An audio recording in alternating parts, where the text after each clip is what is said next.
By now, it's perhaps hard for us to remember how shocking was the radical capitalist ideology that started to come along around the 1820s. It was given its sharpest doctrinal form in what was called the new science of economics of David Ricardo and Malthus and Nassau Sr. and others. The new science rejected the traditional view that people have a right to live. That was taken for granted in traditional societies, feudal societies, slave societies, and so on. It was assumed that people have some kind of a place, a right to be in that place, generally a pretty rotten place, but at least some kind of a place. However, the new science challenged that.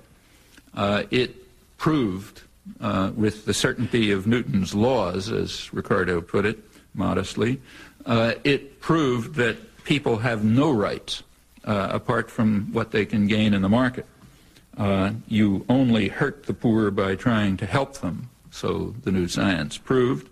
And if people can't survive in the labor market, since they have no other rights, they should go somewhere else, which was not impossible in those days. Recall that free movement of labor is a fundamental principle of free market doctrine. You don't have free movement of labor, you don't have free market.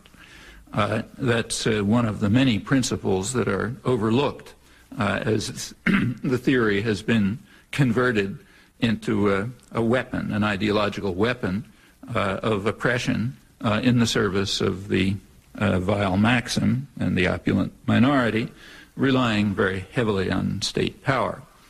For example, subsidies under the guise of security.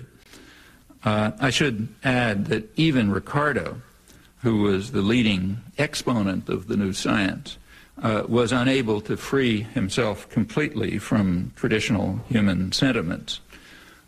So Ricardo recognized that his famous principle of comparative advantage was based on the assumptions that labor is mobile and that capital is immobile. If you drop those assumptions, it doesn't work. That's incidentally the opposite of what prevails today. Labor is immobile and capital is mobile, but we're still supposed to worship at the shrine, even though the assumptions on which the conclusion rests have been reversed. In Ricardo's day, the assumptions were not all that unrealistic. There were vast open spaces which were being cleared of their inhabitants, and that meant a place for impoverished people of Europe and criminals.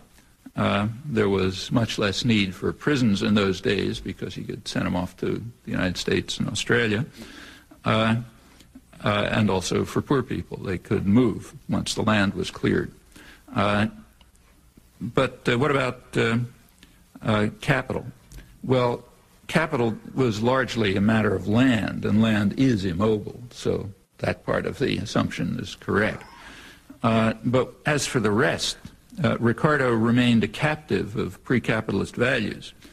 He argued that the rich would be satisfied with a low rate of profits in their own country rather than seek a more advantageous employment for their wealth in foreign nations. And the reason they would do that is just because of human sentiment, community spirit, and so on. Adam Smith had a much clearer view in this regard years earlier when he said, no, they're going to follow the vile maxim.